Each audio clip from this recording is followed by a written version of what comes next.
श्रोताओं, जैविक खेती एक ऐसी कृषि प्रणाली है जो रासायनिक उर्वरकों और कीटनाशकों के उपयोग को कम करत है या फिर जो कह सकत है अपन के समाप्त करत है और उकी वजह प्राकृतिक तरीकों जैसे फसल चक्र, हरी खाद, जैविक खाद आदि को उपयोग करत है, जिससे मिट्टी के स्वास्थ्य और उर्वरकता बनी रहे। जैविक खेती का उद्देश्य होता है पर्यावरण की रक्षा करबो, स्वस्थ भोजन को उत्पादन करबो और किसानन के लाने आजीविका सुनिश्चित करबो है। यही के संबंध में आज हमने ग्राम सिमरा के प्रगतिशील कृषक को आमंत्रित करो है जो कि जैविक खेती कर रहे हैं। तो अपन को हमारे स्टूडियो में बहुत बहुत स्वागत है। धन्यवाद। सबसे पहला अपन अपनो नाम बताओ। मेरा नाम मनोज कुमार अहिरवार है। मैं सिमरा गांव से रक्षा के पास। अपन जो बताओ मनोज जी, हमारे ऐसे बहुत से किसान भैया हैं जो कार्यक्रम को सुन रहे हैं जी। और अलग अलग देखो फसलें लगाए हैं जी। लेकिन अपन जैविक खेती कर रहे हैं। जैविक खेती करने की प्रेरणा अपन को कितने से मिली? प्रेरणा हमें लॉकडाउन के समय मिली। लॉकडाउन के समय सब चीज़ें बंद थी और हम भी स्कूल में पढ़ाते थे, तो वहाँ से जो है फ्री हो गए थे। तो लॉकडाउन के पहले अपन स्कूल में पढ़ाते थे, फिर जब लॉकडाउन चल रहा होता तो उस समय फिर अपन नहीं पढ़ा रहे थे? उस समय घर से पढ़ाया जा रहा था। ऑनलाइन पढ़ाई हो रही थी, तो घर से पढ़ाया जा रहा था। उस दौरान हमने देखा कि ये हमको सब्जी लेने जाना पड़ रहा है मार्केट में, लेकिन सब्जियां नहीं मिल रही थी और अगर मिल भी रही थी वो उनकी गुणवत्ता अच्छी नहीं। तो हमने देखा कि इसको अगर अपने घर पे ही उगा लिया जाए तो इससे अच्छा क्या हो सकता। घर पे लगावे से क्या होते, एक तो अपने समय की बचत के हम खरीद भी जा रहे हैं, पैसा की भी बचत होते। हाँ, और सबसे बड़ी बात है कि आत्मसंतुष्टि रहती कि हमारे सामने उगी है और इसमें कुछ भी केमिकल नहीं मिला। हाँ, बिल्कुल सही बात। कोई रसायन का इस्तेमाल नहीं हुआ है, कोई कीटनाशक का इस्तेमाल नहीं हुआ है, क्योंकि जो भी चीज करी वो आपने अपने हाथ से करी और इसमें पूरे परिवार के लोगों का सहयोग भी रहता है। तो जो प्रेरणा है वो वहीं से शुरू हुई है। आपने कोई इंस्टीट्यूट से भी ली ये प्रेरणा? हमने जब क्या बोलते हैं लॉकडाउन खत्म हुआ तो जब हम इसको बड़े स्तर पे करना चाह रहे थे तो हम 2 दिन के लिए सागर गए थे। एक वहाँ पर जो है व्यक्ति हैं जो ऑर्गेनिक खेती करते हैं। थोड़ा सा प्रशिक्षण हमने 2 दिन का उनका मॉक सेशन होता है, उसमें हमने भाग लिया था। तो उन्होंने हमको काफी विधाएं बताई थी कि किस तरीके से जैविक खेती को किया जाता है। तो लॉकडाउन के दौरान अपन ने ऑर्गेनिक खेती, जैविक खेती को करना शुरू। हाँ, फिर लॉकडाउन जैसे ही खत्म हुआ तो जब हमने सोचा कि इसको विस्तार से करना है तो हमने 2-2.5 एकड़ जमीन खरीदी। जैविक खेती में अपन कौन कौन सी फसल कर रहे हैं? हम जैविक खेती में वैसे तो सभी प्रकार की फसलें कर रहे हैं, लेकिन हमने जो है उसमें गेहूं, सरसों, उड़द, मूंग, कुछ प्रकार की सब्जियों का भी उत्पादन किया। इस साल बारिश बहुत हुई है तो पूरा खेत में पानी भरे हैं। इस बार कुछ नहीं हो पाया तो मूंगफली उगाते हैं। तो अपने खेत खाली पड़े हैं इस बार खाली पड़े। इस समय पे अपन खाली हैं जी। कछु और भी कर रहे हैं जैसे बागवानी वगैरह है? हाँ, वो तो हम अपने घर पे ऊपर लगाए हैं। छत पे हमारी बागवानी लगी है, करीब 100-150 गमले लगा रखे हैं हमने अपनी छत पे। 1500 स्क्वायर फीट की जगह है हमारे पास। तो अपन के घर के लाने तो पर्याप्त हो जाते हैं? घर के लिए सब कुछ सफिशिएंट उसी में से उगा रहे हैं। बेच भी देते हैं? नहीं, बेच तो इसलिए नहीं पाते क्योंकि हमारे जो है छोटे भाई हैं उनके इधर चली जाती है कुछ सब्जियां, कुछ आस पड़ोस में दे देते। तो आप छत पे सिर्फ बागवानी करें या और कोई भी करें? छत पे सिर्फ बागवानी करें और हमने एक छोटा सा ग्रीन हाउस भी बना रखा है, उसमें भी करते हैं। तो दोनों मिला के हो जाती हैं काफी। मेन काम अभी हम हल्दी पे काम कर रहे हैं। हल्दी को जो है पराली में उगाने का व्यवस्था बनाई है। अवशेष बच जाते हैं जो किसान जला देते हैं, तो हमने उसी में हल्दी का उपयोग किया है, हल्दी बोई है। कैसे फिर आप करते हैं? तो पहले पराली को हमने उसकी खाद बनाई है सड़ाकर, और उसके बाद उसको ग्रो बैग्स मंगाकर उसमें भरकर, ताकि जो है वजन भी कम हो जाए छत पे, क्योंकि पराली हल्की होती है। और उसमें थोड़ा सा ऑर्गेनिक खाद मिला के, ऑर्गेनिक खाद मतलब गोबर की खाद मिला के, और उसमें हमने रोपी है हल्दी। और हल्दी भी हो गई है, 2-2 फीट की हो गई है हमारी हल्दी। प्रयोग है, अगर ये अच्छा होता है तो इस तरीके से हम पूरे खेत में बड़े स्तर पे करेंगे इसको।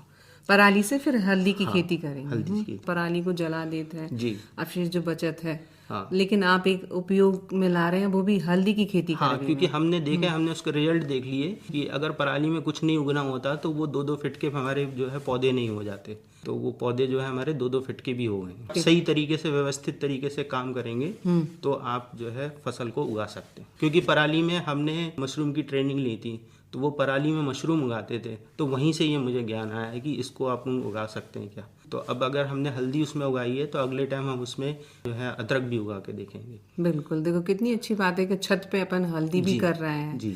और फिर आगे संभावना है कि शायद आप मतलब अदरक बाकी की खेती भी कर सकेंगे इसके। अपन बीज कहाँ से लेके आओ थे? बीज हमने सबसे पहली बार तो हमने सागर से मंगाए थे, हमने बताया था। वो कौन से बीज थे? ऑर्गेनिक बीज थे, क्योंकि जिस फॉर्म से हमने मंगाए थे वो ऑर्गेनिक ही काम करते हैं, अच्छे स्तर का जो है करते हैं, तो उनसे मंगाए थे। अब लेकिन जो है वो हमने संरक्षित कर लिए हैं बीज, और जो फसल उगाते हैं अब उन्हीं बीजों का इस्तेमाल करते हैं। अच्छा, ऑर्गेनिक बीजों को अपन कैसे शोधित करते हैं? देखो, सबसे पहले तो ये छटाई करते हैं कि जो सबसे अच्छा बीज होता है उसको छांट के अलग निकाल लिया जाता है, फिर उसको अच्छी कड़ी धूप दिखा के सुरक्षित जो है एयर टाइट कंटेनर्स में उसको रख दिया जाता है जी। और फिर जब सीजन आता है तो उसका इस्तेमाल कर लिया जाता है। अच्छा, और उसमें कोई गौमूत्र वगैरह ये सब? ये इसकी बुआई करते हैं, उस समय हम उनका शोधित करते हैं बीजों को। बीज को शोधित करते हैं तो उससे ये होता है कि बीज खराब नहीं होता। और कैसे शोधित करते हैं? हाँ, शोधित करने के लिए गौमूत्र लिया जाता है, गोबर लिया जाता है, मेड़ों के खेत की जो है मिट्टी ली जाती है, और इन तीनों चीज़ों को मिलाकर पानी में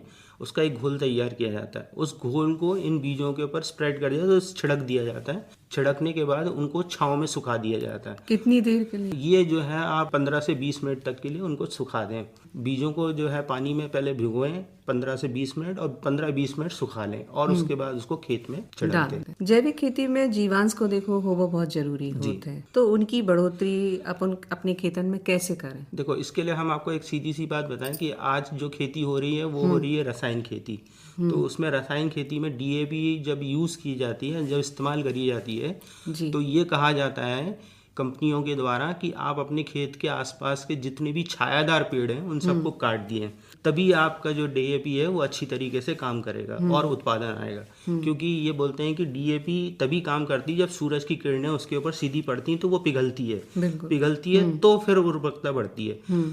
हमारे किसानों ने यही काम किया है, बिल्कुल, पेड़ों को काट सारे दिया पेड़ काट दिए। आज अगर खेत में काम कर रहे हैं और धूप लग रही है तो एक पेड़ नहीं मिल रहा है बैठने के लिए। ये सबसे बड़ा जो है नर्क बना लिया है अपने लिए। पर्यावरण को भी नुकसान पर्यावरण को भी दूषित कर लिया। पुराने समय में जो खेती होती थी, जब किसान खेत पे जाता था तो कोई ना कोई फल रोज वो अपने घर पे लेके आता था, क्योंकि उसके खेतों के चारों तरफ और मेड़ों पे पेड़ होते हैं। ये सबसे इम्पोर्टेंट रोल प्ले करते हैं जैविक खेती को बचाने। क्या होता है, जो भी अच्छे जीवांश होते हैं वो सारे के सारे गर्मियों के समय इन पेड़ों की छायाओं में चले जाते हैं जी। और ये अपना काम वहाँ पर रेस्ट रूम मोड में चले जाते हैं, मतलब वो आराम मोड में चले जाते हैं जब गर्मी होती है। तो जैसी बारिश होती है फिर से ये अपना काम करने के लिए पूरे खेत में फैल जाते हैं, जिससे जीवांश जो है जीवित भी रहते हैं और आपके खेतों की उर्वरकता को बढ़ाते रहते हैं। और फिर जो पेड़ों के पत्ते गिर रहे हैं, कीट हैं, उन्हीं को खा के जीवित रहते हैं और वो उन्हीं से खाद तैयार करते हैं अच्छी तरीके से खेती कौन करने। से मित्र कीट होते हैं अपने खेतों के? सबसे इम्पोर्टेंट तो केचुआ है जी,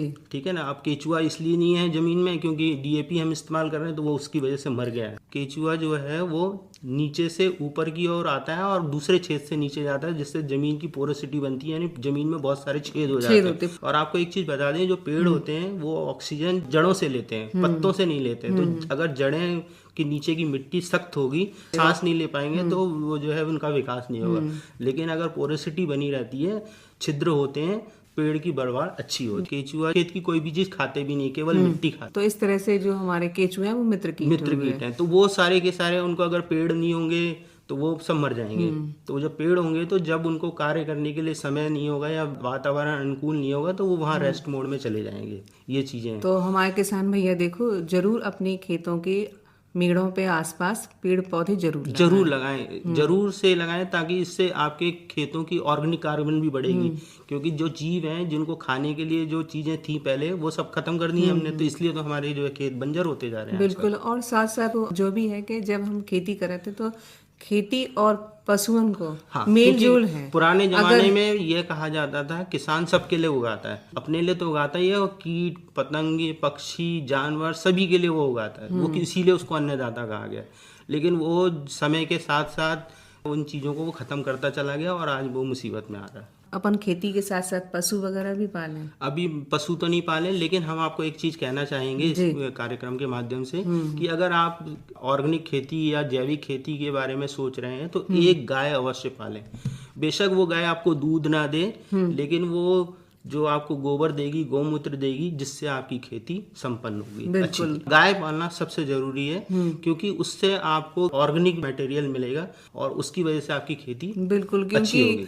जो गाय का गोबर है, गौमूत्र है, ई के बिना देखो ऑर्गेनिक खेती, इसके बिना जैविक खेती नहीं कर सकता और पुराने जमाने में ये सारे जानवर हुआ करते थे, जो भी उनका वेस्ट होता था वो खेतों में जाता था, और उसी के लिए पुराने जमाने में भारत देश को सोने की चिड़िया कहा जाता था। इसलिए नहीं कि पैसा बहुत था, इसलिए कहा था कि सारे किसान बहुत संपन्न थे। जी। क्योंकि उनके पास देखो पशु भी रहते थे, खेती भी रहती थी, और खेती करे तो अन्न उगा रहे। गाय एक ऐसी मशीन है जो 12 घंटे में किसी भी प्रकार की चीज को जो है ऑर्गेनिक रूप में बदल देती है, और ऐसी कोई भी मशीन आज तक साइंटिस्ट नहीं बना पाए। बिल्कुल।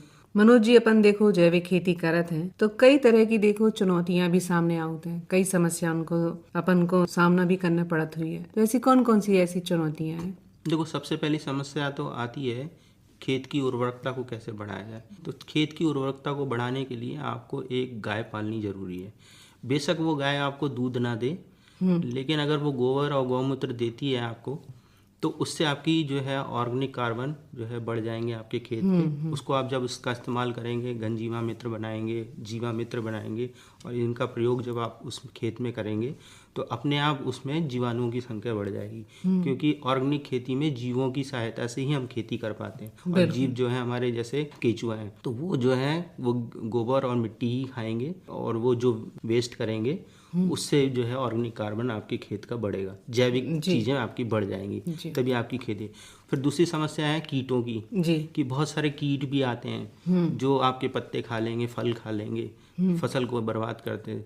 तो उसको दूर करने के लिए हम रासायनिक कीटनाशक का इस्तेमाल ना करके जैविक तरीके से रसायन बनाते हैं, जिसमें हम नीम के पत्ते या आपके खेत के आसपास के जितने भी ऐसे पेड़ जिनको जानवर नहीं खाते, उन सबको कुचल के जो है गोबर में, गौमूत्र में मिला के, पानी की टंकी में उसको कई दिनों तक सड़ा के, और उससे जो अर्क निकाला जाता है उसका स्प्रे आप हफ्ते में 2 बार 1 बार करते जाएं, तो बहुत सारे पे कीड़े जो हैं, हमारी फसलन में जो कीट लगे होते हैं वो उनको नियंत्रण हो जाता है। क्योंकि जैसे बताते हैं कि बाजार में तो नीम ऑयल भी मिल रहा है, लेकिन आम किसान नीम ऑयल नहीं खरीद सकते क्योंकि महंगा होता है। तो अपने खेत में ही जिससे वो कीटनाशक बना सकते हैं उन्हीं का इस्तेमाल करें, ताकि खेती में जो है ज़्यादा खर्चा ना हो। जैविक खेती का मेन उद्देश्य ये भी है खेत से ही सामान लेकर अपनी खेती करना। बिल्कुल। बाजार से खरीद के ला रहे हैं और फिर जैविक उत्पाद बढ़ा रहे हैं या जैविक खेती करने की कोशिश, इससे आपको नुकसान होने वाला है। तो सारी चीजें आपको अपने खेत से ही जमा करनी है और खेत में ही डाल के अच्छा उत्पादन करना। बस हमें जागरूक होना जरूरी है। ऐसा नहीं कि ये पुराने जमाने में हमारे